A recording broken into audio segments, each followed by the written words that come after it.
Merhaba arkadaşlar, kanalıma hoş geldiniz. Bugün sizlerle bu çok istenen meşe palamudu yastık tarifini yaptık. Bunun zor model olanları vardı. Herkesin rahatlıkla yapabilmesi için kolay bir modeli seçtim.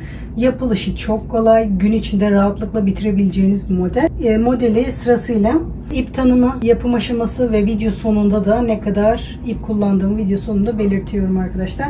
Sırasıyla bütün aşamaları izlersek bütün detaylara sahip olmuş oluruz. Bu zikzak battaniyeyi ve kabak tarifini daha önce eklemiştim. Eski videolara bakarak bunların tarifine ulaşabilirsiniz. Açıklama kısmına linkini ekleyeceğim. Oradan da tıklayıp ulaşabilirsiniz. Yaprakları bu şekilde yastığın üzerine de dikebilirsiniz. Tabii ben de emeklerimin karşılığını alabilmem için videoya bir beğen ve yorum yaparak destek olursanız sevinirim arkadaşlar. Şimdi sizleri daha fazla bekletmeden yapılışına geçebiliriz. Şimdi ben bu modeli yaparken bu markanın bu çeşidini kullanmıştım. İpin özelliği %100 akrilik. 454 gramda 932 metre ip varmış. Bu bayağı büyüktü. Ben kullandığım için bayağı azaldı. Bunu Amerika'da Amazon'dan aldım. Türkiye'de şöyle bir ip almıştım. Bu buna aynısı değil ama benziyor. Bunu da linkini aşağıda ekleyeceğim. Oradan bakabilirsiniz. Kartopu'nun Aksaft olan ipi. Bu da %100 akrilik. Rengi burada. K880. Renk numarası da bu. Almak isteyenler varsa aşağıda açıklama kısmına ekleyeceğim.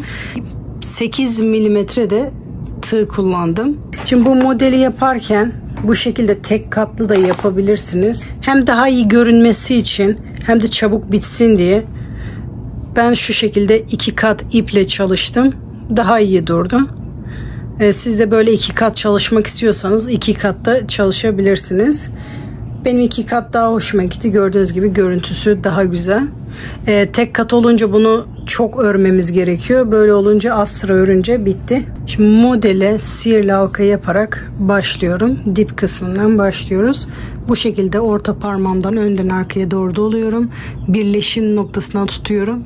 Tığımı ipin altından geçirerek bu şekilde zincir atıyorum. Halkamı oluşturuyorum.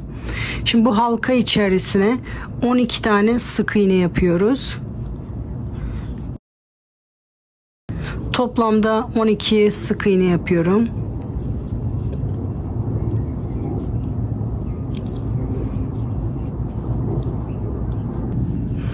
...12 sık iğne yaptıktan sonra halkamı sıkıyorum. Ek yeri belli olmasın diye bunu dönerek devam edeceğiz. Normalde bunun tepesine batarak bir iz sürme yapar birleştirirdik.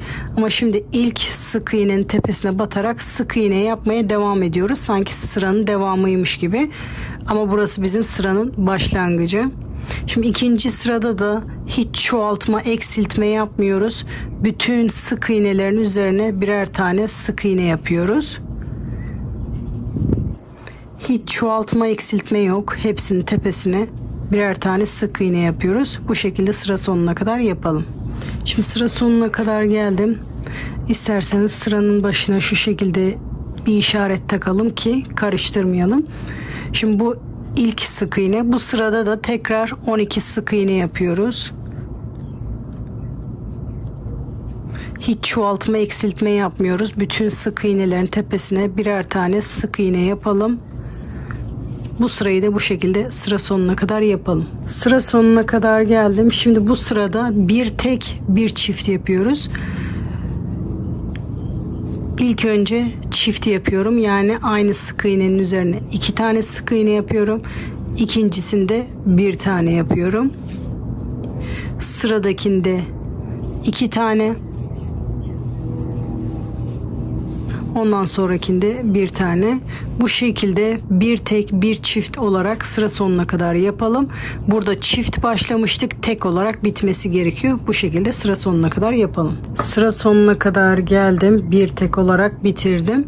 Şimdi bu sırada da aynı şekilde yapıyoruz. Bir tek bir çift yapıyoruz. Bunu çift yaptım. Sıradaki tek. Yani bir tane sık iğne, ikincisinde 2. Bu sırayı da bu şekilde sıra sonuna kadar bir tek bir çift olarak yapalım. Bunu tek olarak başladık, çift olarak bitmesi gerekiyor. Sıra sonuna kadar geldim. Tek olarak başlamıştım. Çift olarak bitirdim. Şimdi bu sırada hiç çoğaltma yapmıyoruz. Bütün sık iğnelerin üzerine birer tane sık iğne yaparak sıra sonuna kadar örüyoruz. Hiç çoğaltma yok. Hepsine birer tane sık iğne yapıyoruz. Bu şekilde sıra sonuna kadar yapalım. Sıra sonuna kadar geldim. Şimdi bu sırada da tekrar bir tek bir çift yapıyorum. Bir tek bir çift, bir tek bir çift. Bu şekilde sıra sonuna kadar yapalım. Bu sırayı da bu şekilde sıra sonuna kadar yapalım. Tek olarak başladım, çift olarak bitecek. Sıra sonuna kadar geldim. Şimdi bu sırada da hiç çoğaltma yapmıyoruz. Hepsinin üzerine birer tane tek yaparak sıra sonuna kadar yapalım. Bu sırada çoğaltma yapmıyoruz. Hepsinin üzerine birer tane yaparak sıra sonuna kadar yapalım. Sıra sonuna kadar geldim. Bu biraz yayılmaya başladı. Bunu toparlamak için bu sırada da hepsinin üzerine birer tane tek yaparak sıra sonuna kadar yapıyorum. Şimdi bunu toparlamak için bu sırayı da tek yapıyoruz. Sıra sonuna kadar yapalım. Sıra sonuna kadar geldim. Şimdi bu sırada da bir tek bir çift yapıyoruz. Bir tek bir çift, bir tek bir çift. Bu sırayı da bu şekilde sıra sonuna kadar yapalım. Bu şekilde sıra sonuna kadar yapalım. Sıra sonuna kadar geldim.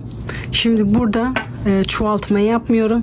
Toplamda 4 sıra hiç çoğaltma yapmadan örüyorum. Hepsinin üzerine birer tane sık iğne yapıyorum. Videoyu uzatmamak için 4 sırayı göstermeyeceğim. Bu şekilde toplamda 4 sıra yaparak devam edelim. 4 sıra yaptıktan sonra tekrar çoğaltma yapacağız. Şimdi bunu 4 sıra yapıp geliyorum. Sıra sonuna kadar geldim. Toplamda 4 sıra tek olarak ördüm. Şimdi bu sırada çoğaltma yapıyoruz. Bu son sıra çoğaltmayı yapıyoruz. Bu sırada da ilk önce çift olarak başlayayım. 3 tek bir çift yapıyoruz. Yani 3 tane sık iğnenin tepesine birer tane sık iğne yapıyoruz. 2 3 toplamda 3 tane sık iğne yaptım. Dördüncü de çift yapıyorum. Şimdi tekrar 3 tane tek olarak yapıyorum. 1 2 3 dördüncüyü çift olarak yapıyorum. Bu son çoğaltmamız. Ondan sonra çoğaltma yapmayacağız. Bu şekilde sıra sonuna kadar 3 tek bir çift yapalım. Sıra sonuna kadar geldim. Çift olarak başlamıştım. Tek olarak bittim. Artık çoğaltma yapmıyoruz. Bütün sıralarda bu şekilde birer tane sık iğne yaparak bu şekilde sıralarımızı tamamlıyoruz. Bundan sonrasını tek olarak devam ediyoruz. Şu anda biz bu sıradayız. Bu sıradan sonra toplamda 17 sıra yapıyoruz. 17 sıra yaptıktan sonra sıramızı kesiyoruz. Şimdi buraları tekrar göstermeme gerek yok. Dönerek birer tane yaparak üzerlerine hiç çoğaltmadan 17 sıra yapıyoruz. En sonki çoğaltma işleminden sonra hiç çoğaltma yapmadan başlangıç noktasına kadar geldim. Şimdi burada bu şekilde bırakmamak için böyle iz sürme yapıyorum sıradakinde. Ondan sonrakinde de iz sürme yapıyorum. Bir zincir çekerek ipimi burada kesiyorum.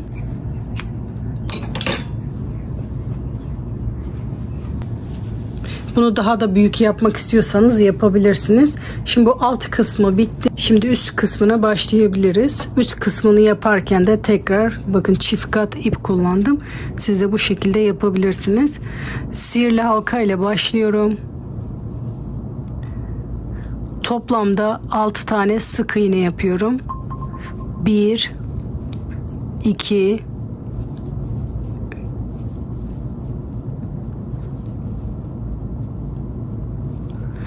6 halkamı sıkıyorum.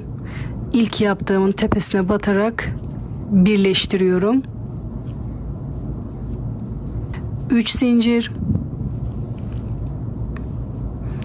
Aynı sık iğne içerisinde 4 trabzan daha yapıyorum. Bu zincirimiz ilk trabzandı. Bu 2. Aynı trabzan içinde 3. Aynı trabzan içinde 4, ilk yaptığımla aynı trabzan içinde 5. Şimdi ilmeğimi tığdan çıkarıyorum. Burada zincirin 3. zincirine, yani tepesine batarak tığımı geçiriyorum. Bu yaptığım ilmeği bunun içinden beri geçirerek bir zincir yapıyorum. Tekrar bir zincir çekiyorum. Sıradaki sık iğnenin tepesine 5 trabzan yapıyorum. 1 2 3 4 ve 5. ilmeğimi tığdan çıkarıyorum. Bu ilk yaptığım trabzan tepesine batarak ilmeği oradan çekiyorum. Bunu sabitlemek için bir zincir de ara için çekiyoruz. Tekrar tığıma doluyorum. Sıradaki sık iğnede 5 trabzan yapıyorum.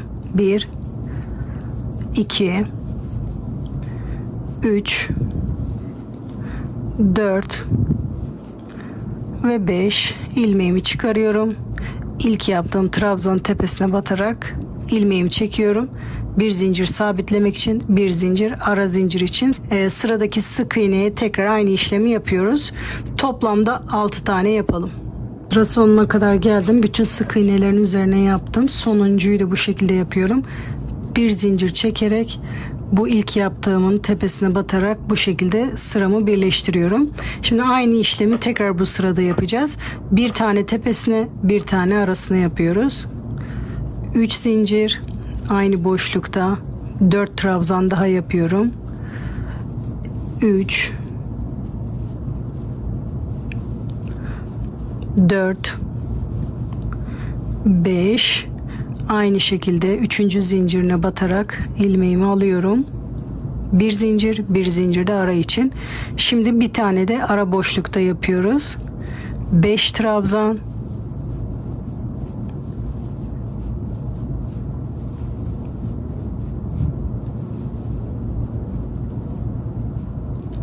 İlk yaptığımız trabzan tepesine batarak bu şekilde ilmeği çekiyoruz. Bir zincir de ara için. Sonra tekrar bunun tepesine batarak aynı işlemi yapıyoruz. Bu şekilde sıra sonuna kadar bir tane tepeye, bir tane araya olacak şekilde toplamda 12 tane yapalım sıra sonuna kadar. Sıra sonuna kadar geldim. Birleştirdikten sonra ara zincir içinde bir zincir çektim. İlk yaptığım tepesine batarak sıramı birleştiriyorum. Boşlukta da bir iz sürümü yapıyorum. Şimdi boşluklarda yapıyoruz.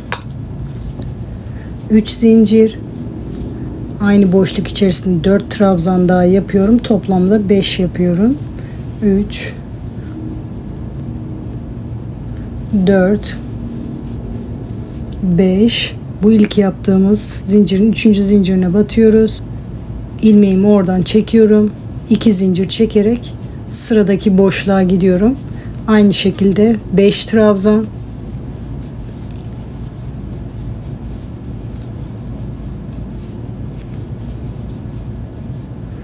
İlk trabzan tepesine batarak ilmeği oradan çekiyorum. 2 trabzan yapıyorum. Sıradaki boşluğa aynı şekilde bütün boşluklara yapıyoruz. Sıra sonuna kadar yapalım. Sıra sonuna kadar geldim. 2 zincir çektim. Bu ilk yaptığımın tepesine batarak sıramı birleştiriyorum. Şimdi bu sırada da tekrar çoğaltma yapıyoruz. Aynı buradaki gibi bir tane tepesine, bir tane de araya yapıyoruz. 3 zincir aynı boşluk içerisinde 4 trabzan daha. 2 3 4 toplamda 5 trabzan oldu. İlk yaptığım zincirle ilk yaptığım tepesine batarak birleştiriyorum. 2 zincir tekrar şimdi boşlukta da yapıyorum. 5 trabzan. 2 3 4 5 ilk yaptığım tepesine batarak birleştiriyorum. 2 zincir yapıyorum. Şimdi bunun tepesine yapıyoruz. Bu şekilde sıra sonuna kadar yapalım. Sıra sonuna kadar geldim. 2 zincir çektim. İlk yaptığım tepesine batarak bir iz sürme yapıyorum. Boşluğa gelerek bir iz sürme yapıyorum.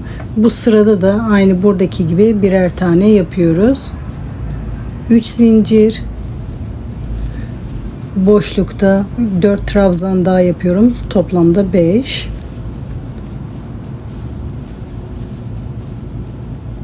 5 oldu. İlk yaptığım 3. zincire batarak birleştiriyorum. 2 zincir, sıradaki boşluğa gelerek aynı şekilde yapıyorum. Bu şekilde sıra sonuna kadar yapalım. Bu sırada da çoğaltma işlemine devam ediyorum. Bir tane tepede, bir tane arada yapıyoruz. Tepesine 5 tane trabzan yapıyoruz. 4 5 3. zincirin tepesine batarak birleştiriyorum. 2 zincir, boşlukta tekrar 5 trabzan yapıyorum. 1 2 3 4 5. İlk yaptığıma batarak sıramı birleştiriyorum. Bu şekilde bir tane tepeye, bir tane boşluğa sıra sonuna kadar yapalım. Sıra sonuna kadar geldim. 2 zincir çektim. İlk yaptığımın tepesine batarak sıramı birleştiriyorum. Boşluğa iz sürme yaparak burada da buradaki gibi tek olarak yapıyorum. Çoğaltma işlemi yapmıyorum. 5 trabzan,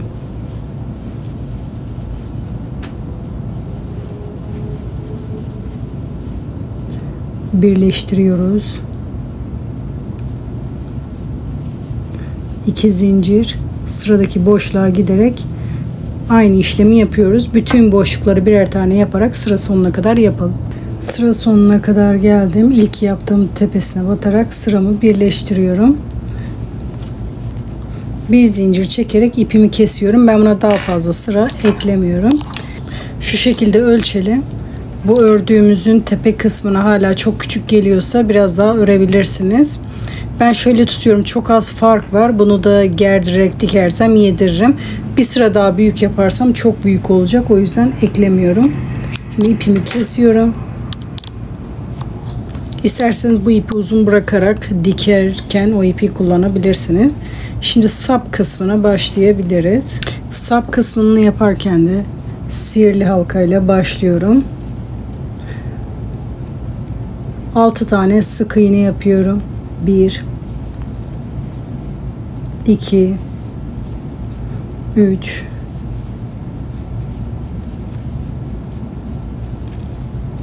6 halkamı sıkıyorum. Şimdi hepsinin üzerine ikişer tane sık iğne yapıyorum. Aynı başlangıçta yaptığım gibi ek yeri olmasın diye sık iğne yaparak o şekilde devam ediyorum. Birleştirme yapmadan direkt sık iğne yapıyorum.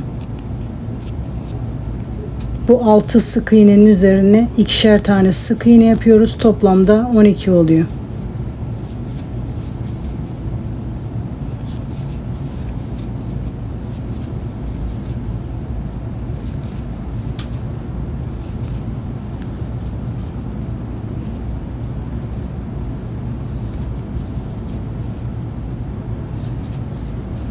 Sıra sonuna kadar hepsinin tepesine ikişer tane sık iğne yaptım. Şimdi bu sırada birleştirme yapmadan sık iğne yapmaya devam ediyorum.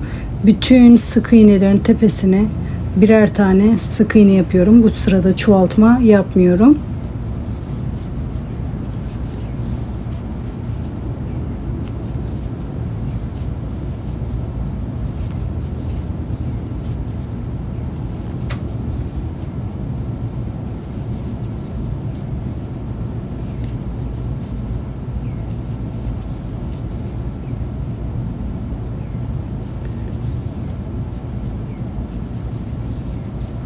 Başlangıç noktasına kadar geldim. Bu sırada tekrar hiç çoğaltma yapmadan hepsinin tepesine birer tane sık iğne yapıyorum.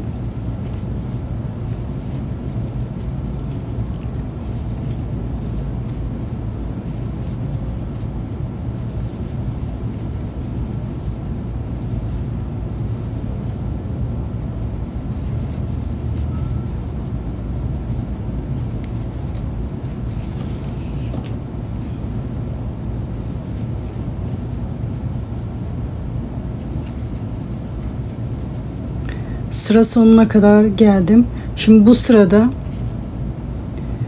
bir tane keseceğim. Normal sık iğne yapacağım. Keserken bu şekilde bundan batıyorum. Diğerinden çıkıyorum. Bu şekilde bir tane kesiyorum. 2 tane normal yapıyorum. Bir tane kesiyorum. 2 tane normal sık iğne yapıyorum.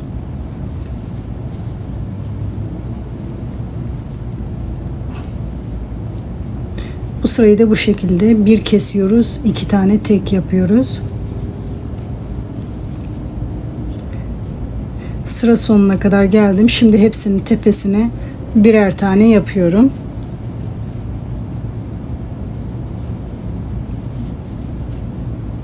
Şimdi bunu birkaç sıra bu şekilde yapalım. Şimdi hiç çoğaltmadan birkaç sıra bu şekilde yapalım. Kesmeden 4 sıra yaptım. Sıra sonuna kadar geldim. Şimdi sıranın sonunda şu şekilde iz sürme yaparak sıramı bitireceğim. Bir zincir çekerek ipimi kesiyorum. Hafif uzun bırakıyorum bunu da dikmek için. Şimdi bunu buraya dikeceğiz. Bunun içine biraz elyaf dolduruyorum düzgün durması için.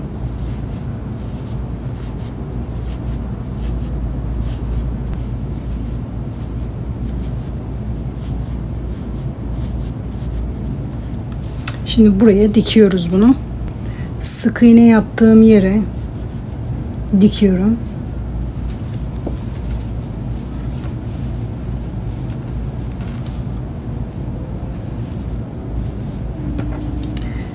Tek kat iple dikiyorum. İğnemi yukarı doğru getirip sık iğnenin oradan tutturuyorum. Aşağı doğru iniyorum.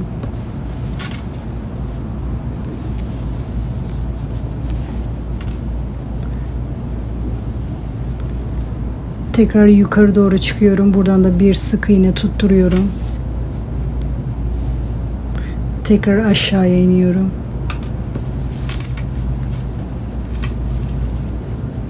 Tekrar yanından çıkıyorum. Buradan bir sık iğne tutturuyorum.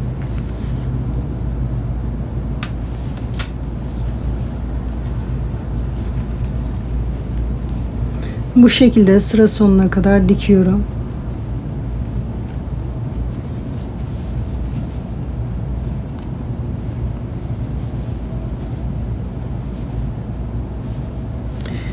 Aşağı doğru gidip aşağıda düğüm atıyorum.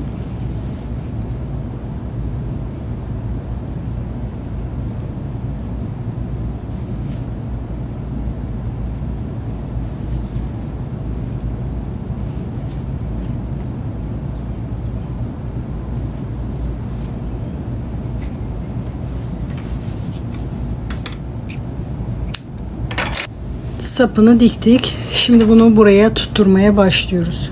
Şimdi alt kısmını hazırladık. Üst kısmını da hazırladık.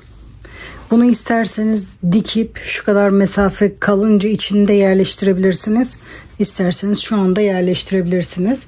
Ben bir kısmını şu anda yerleştireceğim. Biraz elyaf alıp ilk önce bu en uç kısmına yerleştiriyorum. Toplu bir şekilde yerleştirince buraya elyaf girmiyor. İlk önce aşağısını güzelce yerleştirmeye başlıyorum.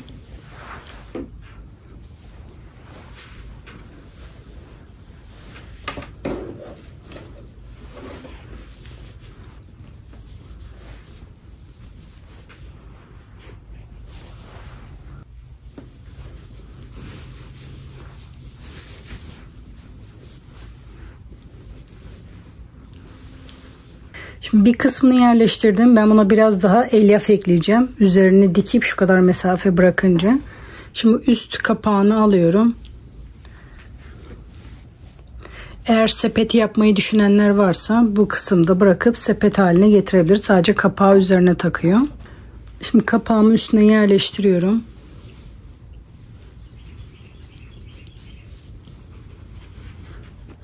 İpimi taktım ben. Tam böyle ucuca dikmeyeceğim. Şu şekilde üstüne gelecek şekilde dikeceğim.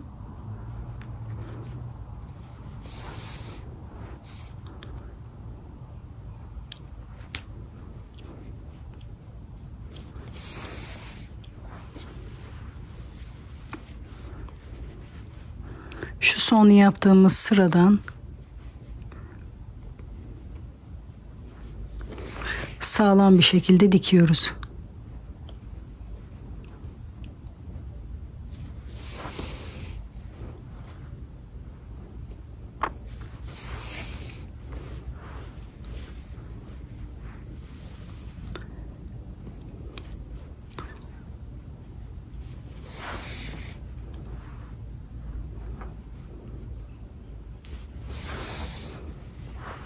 Bu şekilde son sıranın üzerine bu şekilde tutturarak sıra sonuna kadar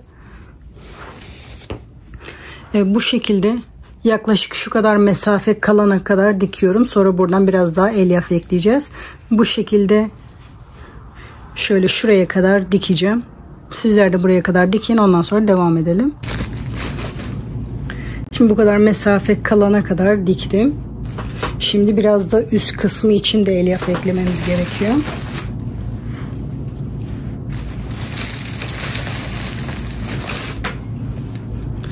Böyle minik minik eklersek şekli daha iyi olacaktır.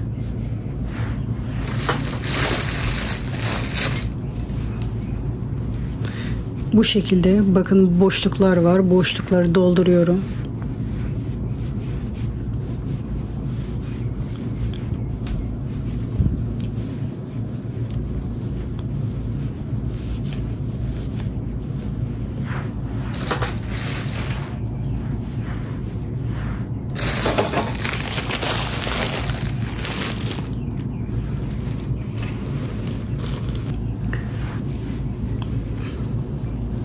Güzelce içini dolduruyorum. Biraz da üst kısmı içinde yapıyorum. Böyle bedende boşluklar oluyor. Orayı da doldurmaya çalışıyorum. Şeklinin düz olması için bu şekilde iyice bütün kenarları doldurmamız gerekiyor. Küçük küçük elyaflar alıp doldurursak bu boşlukları da doldurabiliriz. Şimdi bunu iyice doldurup geliyorum. Şimdi iyice doldurdum. Şimdi kalan kısmını da sıra sonuna kadar dikiyorum. Bu şekilde içinde elyaf varken sonuna kadar dikmeye çalışıyorum. Bu kısmı da dikelim. Sıra sonuna kadar dikelim. Sıra sonuna kadar diktim. İpim burada düğüm atıp kesiyorum. Şimdi yaprak yaparken de ipimi 2 kat yapıyorum. Zincir çekerek modele başlıyorum. Toplamda 20 zincir çekiyorum. 1, 2, 3, 4, 5, 6, 7, 8, 9, 10.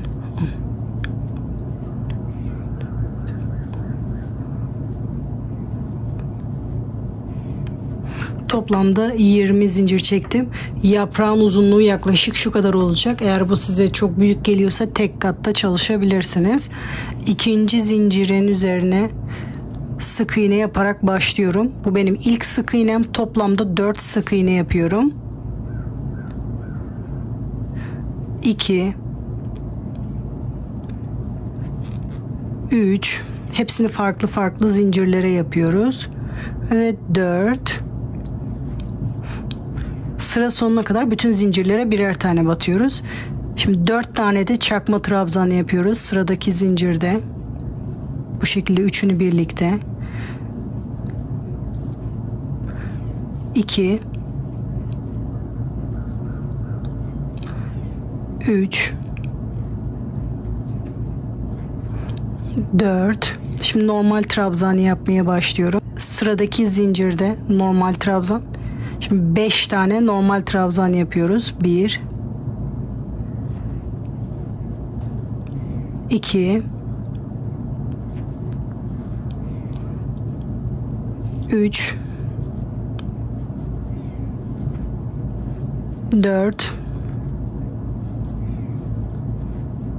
ve 5. Bu şekilde büyümeye başladı.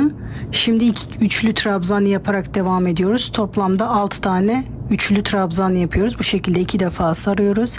Sıradaki zincirde bu şekilde 2 sefer doladıklarımızı son ikisini birlikte 2 sefer doluyoruz.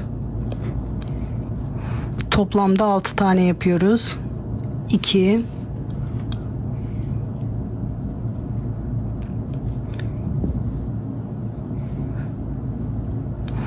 3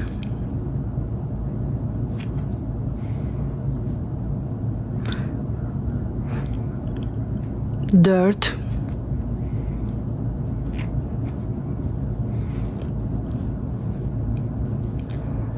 5 son zincire 6.'yı yapıyorum. Şimdi bu kenar için bu yaptıklarımız.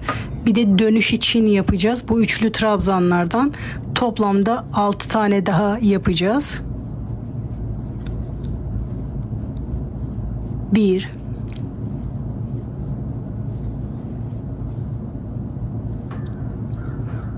2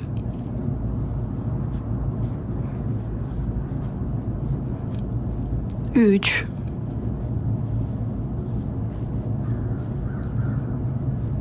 4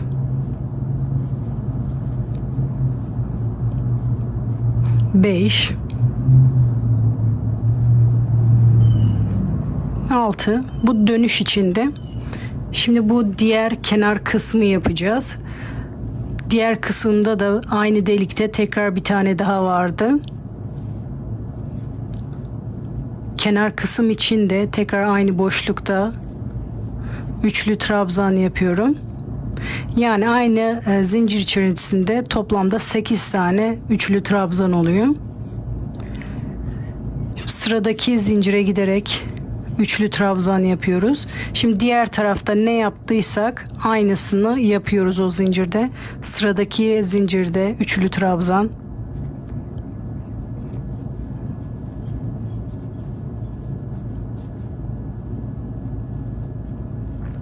Sıradakinde de üçlü trabzan.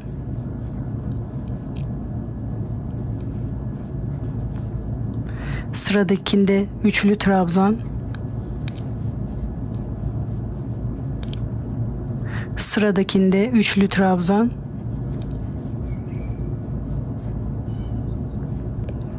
Bir, iki, üç, dört, beş, 6 tane yaptım. Şimdi normal trabzan yapmaya başlıyorum. 5 tane normal trabzan yapıyoruz.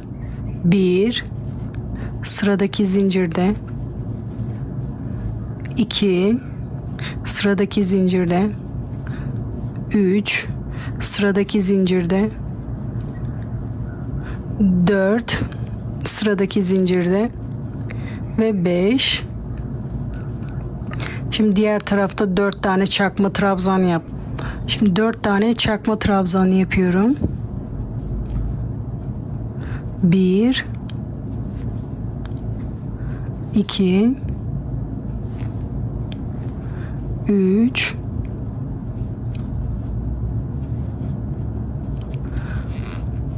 4. Şimdi 4 tane de sık iğne yapıyoruz. 1 2 3 ve 4. Sıra sonuna kadar geldim. Bu dönüşte yaptığım bir zincirin içine iç sürme yaparak burada birleştiriyorum. Şimdi 5 zincir çekiyorum. Bunun sapı için yapıyoruz. 1 2 3 4 5. Burayı isterseniz sık iğne, isterseniz iç sürme yapabilirsiniz. Şimdi ben iç sürme yapacağım. Sıradaki ikinci zincire batarak iç sürme yapıyorum. Bu şekilde iç sürme yaparak sıra sonuna kadar geliyorum. Burası ilk sık iğne. İlk sık iğnenin tepesine bir sık iğne yapıyorum.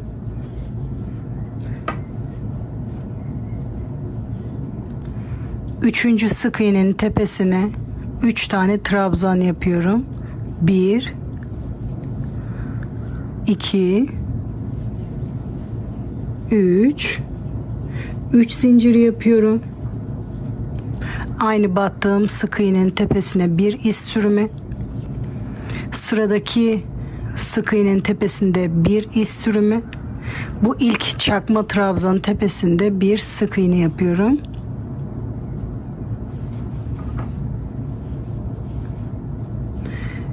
İkinci çakma trabzanın tepesinde bir çakma trabzan.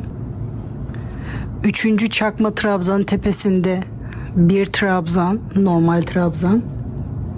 Üçüncü çakma trabzanın üzerine de üçlü trabzan yapıyoruz. Bu şekilde üçlü trabzan yapıyoruz. Aynı boşlukta toplamda 3 tane yapıyoruz. 2 sefer doluyorum. Aynı boşlukta 3 tane üçlü trabzan yapıyorum. Şimdi tekrar 4 zincir yapıyorum. Aynı boşlukta bir iz sürümü. Sıradaki trabzan tepesinde bir iz sürümü. Sıradaki trabzanın tepesinde bir sık iğne yapıyorum. Yaprağımız oluşmaya başladı. Şimdi sıradaki trabzanın üzerinde bir çakma trabzan. Sıradaki trabzanın üzerinde bir normal trabzan. Sıradaki trabzanın üzerinde bir normal trabzan. Sıradaki trabzanın üzerinde bir normal trabzan. Sıradaki trabzanın üzerinde de 3 tane üçlü trabzan yapıyorum. 1 2 3 tekrar 4 zincir. Aynı boşluk içerisinde bir iz sürümü yapıyorum. Sıradaki trabzanın tepesinde bir iz sürümü. Sıradaki trabzanın tepesinde bir sık iğne. Sıradaki trabzanın tepesinde bir çakma trabzan. Sıradaki trabzanın tepesinde bir normal trabzan. Sıradaki trabzanın tepesinde 2 tane üçlü trabzan yapıyorum. Tığıma 2 sefer doluyorum. 1 tekrar aynı boşlukta bir üçlü trabzan daha yapıyorum. 2 4 zincir. Aynı boşlukta bir iz sürümü. Sıradaki trabzan tepesinde bir iz sürümü. Sıradaki trabzanın tepesinde bir çakma trabzan. Aynı boşlukta bir normal trabzan. Aynı boşlukta bir üçlü trabzan.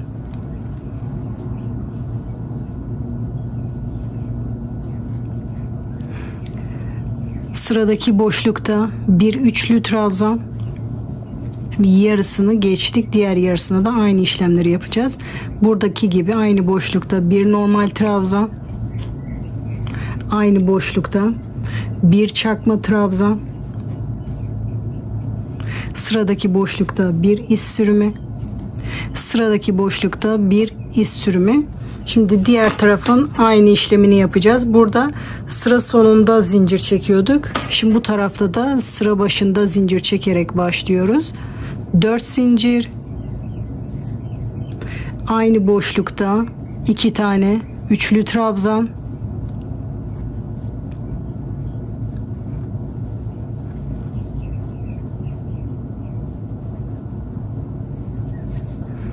Sıradaki boşlukta bir normal trabzan. Sıradaki boşlukta yani trabzanın tepesinde bir çakma trabzan. Sıradaki trabzan tepesinde bir sık iğne. 2 iz sürme yapıyoruz. Bir tane bunun tepesinde. Sıradaki trabzan tepesinde bir iz sürme. 4 zincir. Aynı boşlukta 3 tane daha üçlü trabzan. 1 2 3 sıradaki boşlukta bir trabzan. Sıradaki boşlukta bir trabzan. Sıradaki boşlukta bir trabzan. sıradaki boşlukta bir çakma trabzan, sıradaki boşlukta bir sık iğne, 2 iz sürümü yapıyoruz. 1, sıradaki trabzanda 2, 4 zincir, aynı boşlukta 3 tane üçlü trabzan yapıyorum. 1,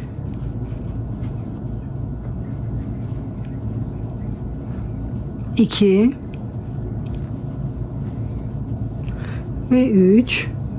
Sıradaki trabzanda bir normal trabzan, sıradaki trabzanda bir çakma trabzan, sıradaki trabzanda bir sık iğne. Şimdi tekrar 2 iz sürümü yapıyoruz. 1, 2, şimdi 3 zincir, aynı boşlukta 3 trabzan, 1, 2 ve 3. İlk sık iğnenin tepesinde bir çakma trabzan. Burada sapın dibine batarak da bir iz sürme yapıyorum. Bir zincir çekerek ipimi kesiyorum. İpimi hafif uzun bırakıyorum dikmede kullanmak için. Sonra ipimi buradan çıkarıyorum. Yaprağımız da hazır. Bunu dikerken bu şekilde sap kısmından dikmeye başlayacağız. İsterseniz sadece tepesini tutturabilirsiniz. Buradan ortadan beri buraya kadar da dikebilirsiniz. Şimdi sapın dibinden beri tutturmaya başladım.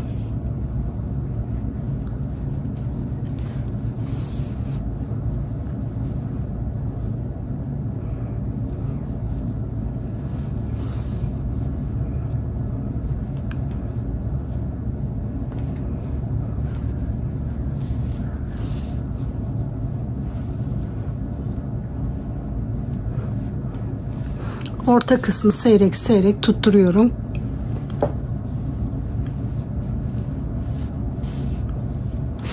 Dediğim gibi isterseniz buraya kadar tutturabilirsiniz. İsterseniz bu sıra sonuna kadar da tutturabilirsiniz. Şimdi bu ortaya kadar tutturayım.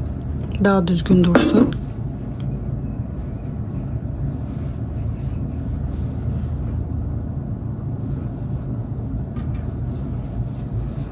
Tutturdum. Arkada düğüm atıyorum.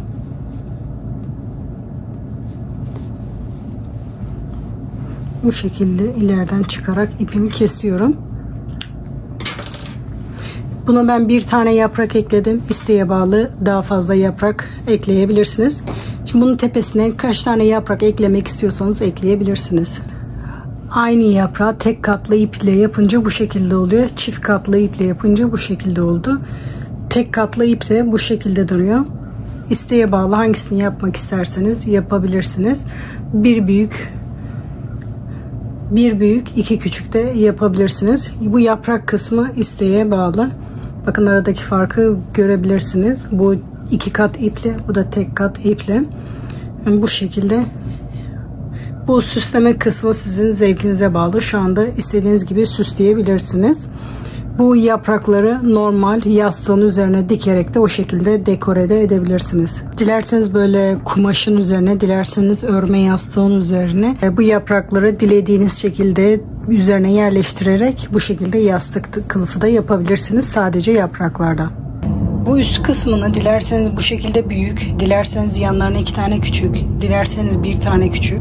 Nasıl yapmak istiyorsanız o şekilde yapabilirsiniz. Şimdi ben birkaç tane yaprak ördüm. Bunu da yastığın üzerinde istediğiniz gibi yerleştirerek süsleyebilirsiniz. İsterseniz dağınık bir şekilde, bu şekilde isterseniz dağınık bir şekilde de yerleştirebilirsiniz. Seyrek her yere. İsterseniz ortada şu şekilde yaprak şekli vererek de yapabilirsiniz.